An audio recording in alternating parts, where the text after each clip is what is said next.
Սաղմոս 112-րդ Ալելույա, երանելի է այն մարդը, որ վախենում է Տիրոջից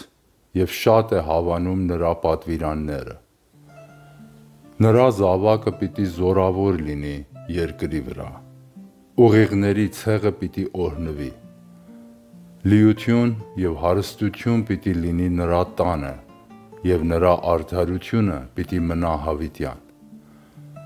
Խավարի մեջ լույս է ծագում ուղիղների համար, ողորմած, գթած և արդար է Տերը։ Երանի այն մարդուն,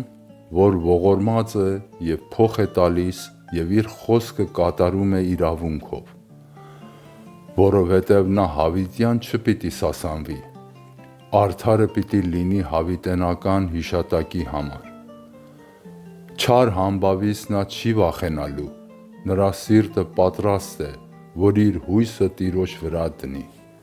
Հաստատուն է նրա սիրտը և չի վախենալու, մինչև չտեսնի իրեն նեղողների կորուստը։ Նա փռեց և աղքատներին տվեց, նրա արդարությունը պիտի մնա հավիտյան, նրա եղջյուրը փառքով պիտի բարձրանա։ Ամբարիշտը պիտի տեսնի և բարկանա, պիտի կրճտացնի իր ատամները և հալվի, պիտի կորչի ամբարիշտների ցանկությունը։